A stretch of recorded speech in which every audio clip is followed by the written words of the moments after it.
നമസ്കാരം. റെസിപ്പി വേഡിയിലേക്ക് എല്ലാവർക്കും സ്വാഗതം. ഞാനിവിടെ എഗ്ഗും ചീസും കൊണ്ടുള്ള ഒരു ഫുഡാണ് തയ്യാറാക്കുന്നത്. വളരെ ഈസി ആയിട്ട് ഉണ്ടാക്കാൻ പറ്റുന്നതാണ്. ഇത് നമുക്ക് ഉച്ചയ്ക്കോ രാത്രിയിലോ ഒക്കെ നമുക്ക് കഴിക്കാവുന്നൊരു ഫുഡാണിത്. അപ്പോൾ അതിന് എന്തൊക്കെയാണ് വേണ്ടതെന്ന് നോക്കാം. മെയിനായിട്ട് വേണ്ടത് എഗ്ഗ് തന്നെയാണ്. 4 എഗ്ഗ് ഞാൻ എടുത്തിട്ടുണ്ട്, പുഴുങ്ങി വെച്ചിട്ടുണ്ട്. പിന്നെ നമുക്ക് വേണ്ടത് ചീസാണിത്. മസാല ചീസാണ് ഞാൻ എടുത്തിട്ടുള്ളത്. ഒരു കപ്പോളം ഉണ്ട്, ഏകദേശം 100 ഗ്രാമോളം ഉണ്ടാവും ഇത്. പിന്നെ നമുക്ക് ഒലിവ് ഓയിൽ വേണം, അതല്ലെങ്കിൽ ഏതെങ്കിലും സൺഫ്ലവർ ഓയിലോ അല്ലെങ്കിൽ ഏതെങ്കിലും റിഫൈൻഡ് ഓയിൽ നമുക്ക് ഉപയോഗിക്കാം. പിന്നെ സബോള, പിന്നെ ബജ്ജിമുളകാണ് ഞാനിത് എടുത്തിട്ടുള്ളത്, ഒരെണ്ണം എടുത്തിട്ടുണ്ട്.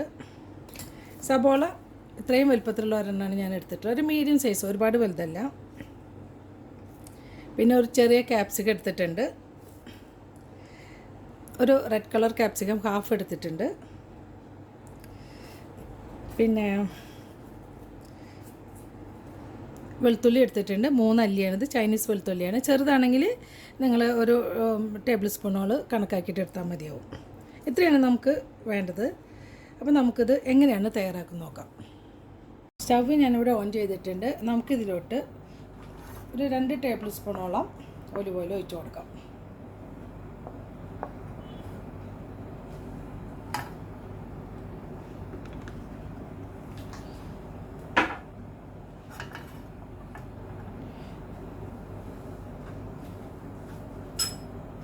അതിനുശേഷം ഇതിലോട്ട് നമുക്ക് സബോള ചേർത്ത് കൊടുക്കാം.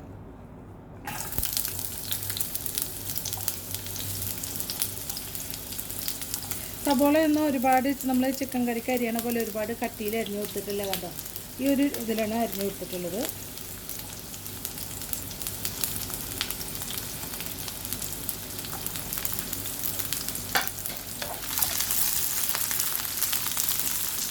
ഒന്ന് ചെറുതായി വഴറ്റിയതിന് ശേഷം നമുക്കിതിലോട്ട്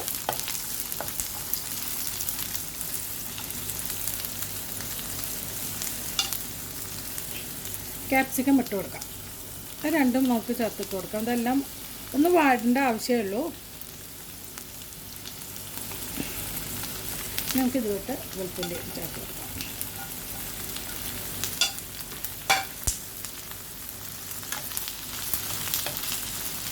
ഇതിൽ നിങ്ങൾക്ക് ഈ ക്യാപ്സിക്കം നമുക്ക് കിട്ടിയിട്ടില്ല എന്നു വെച്ചെങ്കിൽ മുളക് ബജിയുടെ നമുക്ക് എടുക്കണം, ആ മുളകും നമുക്ക് ഇതിനായിട്ട് യൂസ് ചെയ്യാവുന്നുള്ളൂ.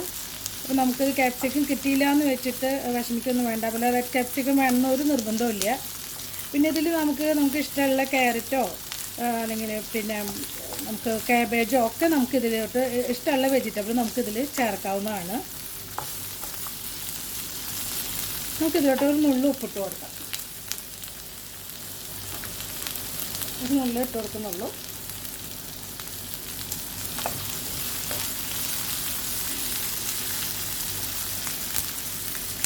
ഈ സമയം കൊണ്ട് നമുക്കൊരു കോഴിമുട്ട നമുക്കിതിലേക്ക് ഉടച്ചിട്ട് പാലും കൂടി മിക്സ് ചെയ്യേണ്ടതുണ്ട്.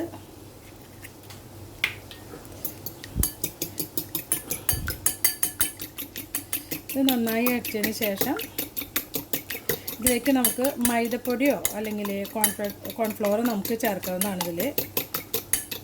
ഇത് നന്നായി അടിച്ചിട്ടുണ്ട്. നമുക്കിതിലോട്ട് ഒരു 2 ടേബിൾ സ്പൂണ് മൈദ ഞാൻ എടുത്തിട്ടുണ്ട്. ഒരുപാട് നിറച്ചിട്ടൊന്നുമില്ല, ഫുള്ളായിട്ട് എടുത്തിട്ടില്ല, 2 ടേബിൾ സ്പൂൺ എടുത്തിട്ടുള്ളൂ. നന്നായി ഇതോട്ട് മിക്സ് ചെയ്യാം.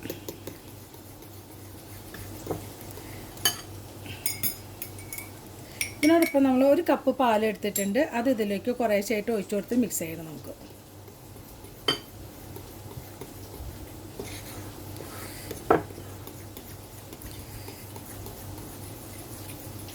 കുറേശ്ശെ പാൽ വെച്ച് മിക്സ് ചെയ്താലേ മൈദ നന്നായിട്ട് ഇതിൽ മിക്സ് ആവുള്ളൂ, അതല്ലെങ്കിൽ ഉണ്ട പോലെ കെട്ടിക്കെടുക്കും. ഇപ്പോൾ ഇവിടെ മൈദ നന്നായിട്ട് മിക്സ് ചെയ്തിട്ടുണ്ട്. നന്നായി അടിച്ചു കൊടുക്കണം കേട്ടോ. ഇനി ഇതിലോട്ട് നമുക്ക് ഒരു 1/4 ടീസ്പൂണ് കുരുമുളക് പൊടി ഇട്ട് കൊടുക്കാം. അതുപോലെ തന്നെ കുറച്ച് ഉപ്പും ചേർത്ത് കൊടുത്തിട്ടുണ്ട്, 2 നുള്ളു ഉപ്പും ചേർത്ത് കൊടുത്തിട്ടുണ്ട്. നന്നായി മിക്സ് ചെയ്യാം നമുക്ക്. ഇപ്പോൾ ഇവിടെ ക്യാപ്സിക്കം ഒക്കെ നന്നായി വാടിയിട്ടുണ്ട്.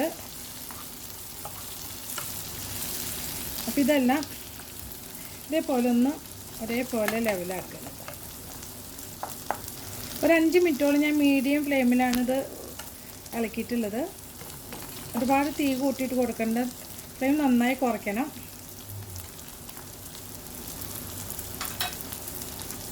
അതിനുശേഷം നമ്മളിവിടെ വെച്ചിട്ടുള്ള പാലിൻ്റെ മിക്സ് നമുക്ക് ഇതിലോട്ട് ഒഴിച്ചു കൊടുക്കാം.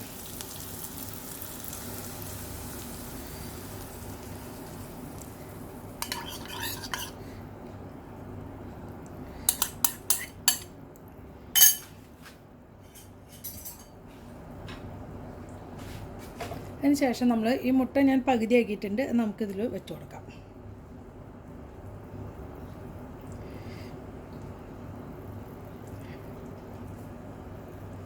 തീ അധികം കൂടാതെ ശ്രദ്ധിക്കണം, അത് പെട്ടെന്ന് അടിയിൽ കരിയും. അപ്പോൾ അത് നന്നായി ശ്രദ്ധിച്ചിട്ട് വേണം ചെയ്യാനായിട്ട്. കോഴിമുട്ടയെല്ലാം വെച്ച് കൊടുത്തിട്ടുണ്ട്. ഇതിന് ശേഷം നമ്മൾ ഈ മുളകും പൊടിയില്ലേ, അത് കുറച്ചിട്ട് കൊടുക്കാം. നമ്മുടെ ഒരുപാട് കൂടുതൽ ഇട്ട് കൊടുക്കണ്ട, കുറച്ചൊന്ന് വെതറി കൊടുത്താൽ മതി. കുട്ടികളൊക്കെ ഉണ്ടെങ്കിൽ അതിനനുസരിച്ച് ഇട്ട് കൊടുക്കാം. പിന്നെ കുരുമുളക് പൊടി കുറച്ച് നമുക്കിതിൻ്റെ മേലിട്ട് കൊടുക്കാം. ഇതൊക്കെ നിങ്ങളുടെ ഇഷ്ടത്തിനനുസരിച്ച് ഇട്ട് കൊടുക്കുക. ഒരുപാട് കൂടുതൽ വേണ്ട എന്തായാലും. ഒരുപാട് കൂടുതലായാൽ ഇതിൻ്റെ മൊത്തം ഫ്ലേവർ നഷ്ടപ്പെടും, വേറൊരു ടേസ്റ്റായിട്ട് മാറും. പിന്നെ ഇതിൽ തൈം എന്ന് പറഞ്ഞൊരു ഹെർബലാണിത്. ഇപ്പോൾ ഇതില്ലാന്ന് വെച്ചിട്ട് കുഴപ്പമൊന്നുമില്ല. ഇതിൽ ഉണ്ടെങ്കിൽ നിങ്ങൾക്ക് വീട്ടിൽ വാങ്ങിക്കാൻ കിട്ടുന്നുണ്ടെങ്കിൽ അത് ഉപയോഗിക്കാം. ഇതിപ്പോൾ കിട്ടിയില്ല അല്ലെങ്കിൽ വീട്ടിലില്ലയെന്ന് വെച്ചിട്ട് ഒട്ടും വിഷമിക്കേണ്ടതില്ല. അത് ഒരു ഫ്ലേവറിന് വേണ്ടിയിട്ടാണ്. ഇത് ഇട്ട് കഴിഞ്ഞാൽ ഒരു പ്രത്യേക ഫ്ലേവറാണ്, നല്ല ഫ്ലേവറാണ് ഇത് ഇട്ട് കഴിഞ്ഞാൽ. അപ്പോൾ ഇതൊന്ന് ഒരു 1/4 ടീസ്പൂണോളം ഞാൻ ഇതിലിട്ട് കൊടുക്കുന്നുണ്ട്.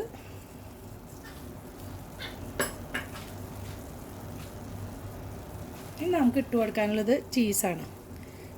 ചീസ് നമുക്കിതിലൊന്ന് ഒരു എഗ്ഗിൻ്റെ മേലെയൊക്കെ നമുക്ക് ഇട്ട് കൊടുക്കാം. ഇത് കുട്ടികൾക്കും എല്ലാവർക്കും ഭയങ്കര ഇഷ്ടമാവുന്ന ഒരു റെസിപ്പിയാണിത്. നിങ്ങളെല്ലാവരും ഇത് ട്രൈ ചെയ്ത് നോക്കണം. ഗസ്റ്റൊക്കെ വരുമ്പോൾ നിങ്ങൾക്ക് സ്പെഷ്യലായിട്ട് ഇതുപോലെ ഉണ്ടാക്കി കൊടുക്കാവുന്നേ ഉള്ളൂ. വളരെ എളുപ്പമാണിത്, ഒരുപാട് ബുദ്ധിമുട്ടൊന്നുമില്ല ഇതിന്.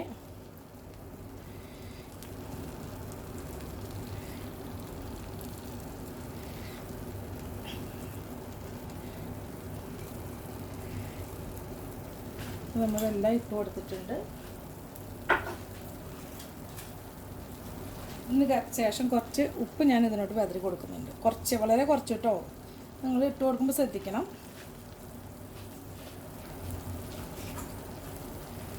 അതിന് ശേഷം കുറച്ച് സ്പ്രിംഗ് ഒണിയൻ ഞാൻ ഇതിൻ്റെ മേലെ ഇട്ട് കൊടുക്കുന്നുണ്ട്. 4-5 തണ്ട് ഞാൻ എടുത്തിട്ടുണ്ട്. നിങ്ങളുടെ ഇഷ്ടത്തിനനുസരിച്ച് ഇട്ട് കൊടുക്കാം. എത്ര വേണമെന്നുള്ളവർക്ക്, ഒരുപാട് വേണ്ടെന്നുള്ളവർക്ക് അതിനനുസരിച്ച് ഇട്ട് കൊടുക്കാം.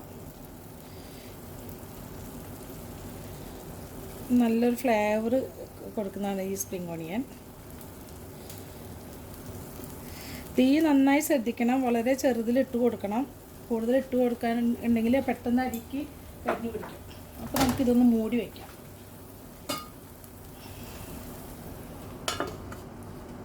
രണ്ട് മിനിറ്റ് കഴിഞ്ഞ് ഞാനൊന്ന് തുറന്ന് നോക്കിയിട്ടുണ്ട്. അപ്പോൾ ഇത് ഒരുവിധമായി തുടങ്ങിയിട്ടുണ്ട്. അപ്പോൾ നമുക്കിതിന് മേലെ കുറച്ച് മുളകും പൊടി നമുക്കിത് തൂവി കൊടുക്കാവുന്നേ ഉള്ളൂ. നമ്മൾ ശ്രദ്ധിച്ചിട്ട് വേണം ഇട്ട് കൊടുക്കാനായിട്ട്. ഒന്ന് സ്പ്രെഡ് ചെയ്ത് കൊടുത്താൽ മതി.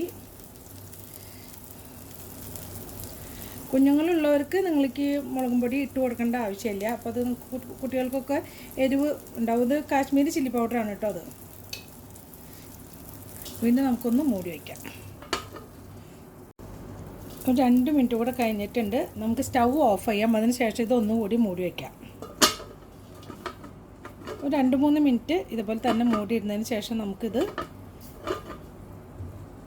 ഉപയോഗിക്കാവുന്നതാണ്. അപ്പോൾ നമ്മുടെ എഗ് ചീസ് പ്ലേറ്റ് ഇവിടെ റെഡിയായി കഴിഞ്ഞിട്ടുണ്ട്. ഇത് വെന്തോന്ന് നമുക്കൊരു ടൂത്ത് പിക്ക് നോക്കിയിട്ട് നമുക്കിത് വെന്തോന്ന് നോക്കാം. ഇതേപോലെ ഇത് പെട്ടെന്ന് അടിയിൽ പിടിക്കും. അത് വളരെയധികം ശ്രദ്ധിക്കണം.